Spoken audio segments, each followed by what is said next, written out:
Assalamualaikum warahmatullahi wabarakatuh. Eh, Pada kawan-kawan sekalian, kita berjumpa di PKS TV Kalimantan Barat dalam program Suara Keadilan. Jadi program ini program terbaru dari kami, yaitu tentang menyuarakan kembali berita-berita yang sedang hot ya, baik di tingkat nasional maupun tingkat lokal Kalimantan Barat. Berita tentang aktivitas para anggota dewan baik di DPR RI dan juga DPRD provinsi maupun DPRD kota. Nah, kita akan membacakan dan mengulas sedikit tentang berita atau ya isu-isu yang menarik yang akan kita kaji dengan beberapa narasumber. Cuma untuk perdana ini saya hanya akan ingin membacakan kembali beberapa berita yang dalam sepekan ini bisa dibilang bukan viral, cuma lagi hangat gitu, terkait perpolitikan di Indonesia. Nah, ada beberapa isu menarik ya yang ada di parlemen. Ini kan saya bacakan dari anggota legislatif Komisi 4 fraksi PKS tentang impor beras. Isu impor beras meresahkan para petani. Nah, dengan tagar nih, tolak impor beras. Di sini dikatakan Komisi 4 akan berfokus melakukan pengawasan terkait bidang pertanian, kelautan dan kehutanan, khususnya terkait impor beras yang meresahkan bagi para petani. Kok bisa gitu? Kenapa? Apa yang membuat para petani kita resah? Karena sementara ini laporan dari Kementerian Pertanian menunjukkan bahwa kita surplus, sehingga di sini ada yang perlu kita dalami. Ini kutipan dari anggota Komisi 4 fraksi PKS DPR RI Dr. Haji Andi Akmal Pasludin SP MM. Nah, jadi ada rencana pemerintah ingin mengimpor beras di tengah kondisi kita surplus beras.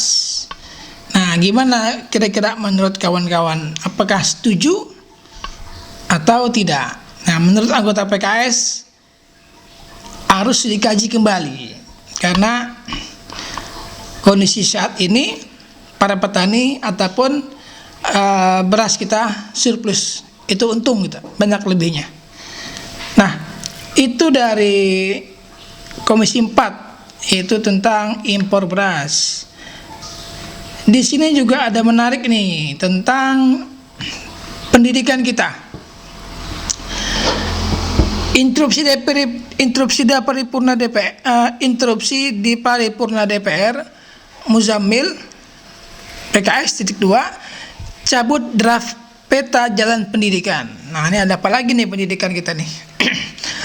Anggota Badan Legislasi DPR RI dari fraksi PKS ya, Al Muzammil Yusuf mengkritisi konsep peta pendidikan yang diajukan oleh Kementerian Pendidikan dan Kebudayaan Kemendikbud yang akan diluncurkan dalam bentuk peraturan presiden, Perpres. Nah, ini Perpres lagi nih.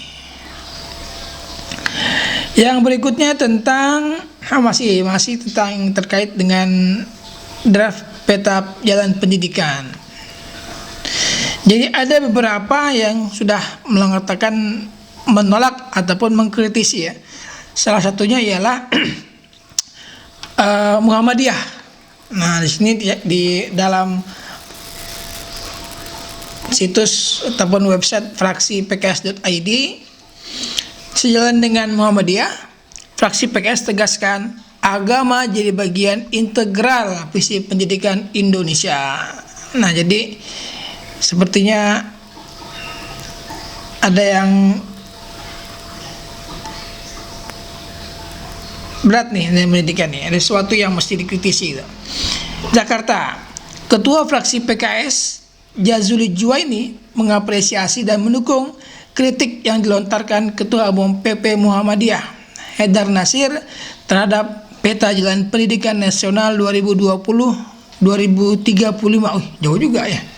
Berarti sekitar 15 tahun yang disusun Kementerian Pendidikan dan Kebudayaan. Jadi peta pendidikan ini disusun untuk 15 tahun ya.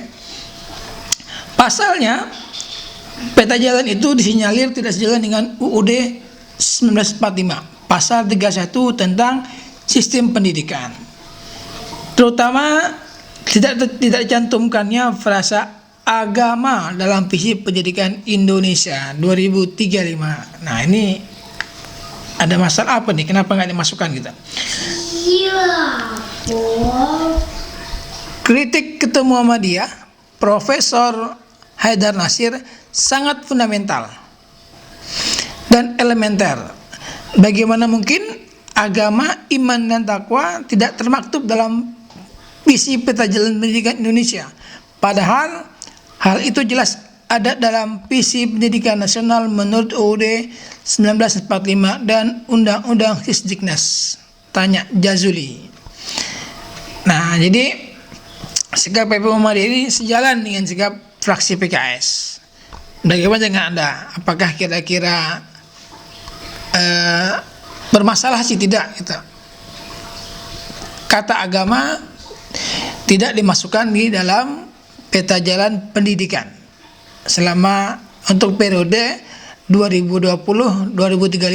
Bukan periode sebenarnya, tapi ini semacam ya kayak program yang akan dijalankan selama 15 tahun ke depan. Nah, jadi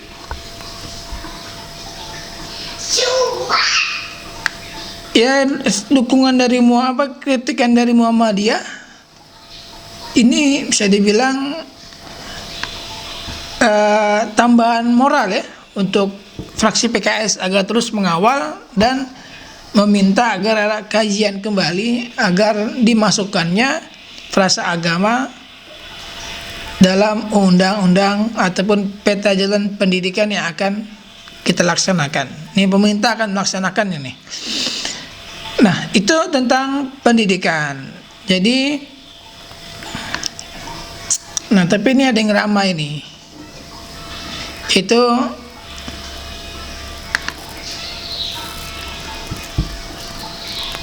impor beras. Nah, kenapa kita masih mengimpor beras? Nah, legislator PKS, impor beras menandakan tidak peduli terhadap petani Indonesia. Begitu kata legislator PKS. Siapa beliau? Anggota Komisi 4 FPKS DPR RI Hermanto menyampaikan poin penting terhadap penolakan impor beras yang dinilai dapat menggagalkan program pemerintah. Kok bisa ya? Impor beras juga program pemerintah. Nah, dengan adanya impor beras,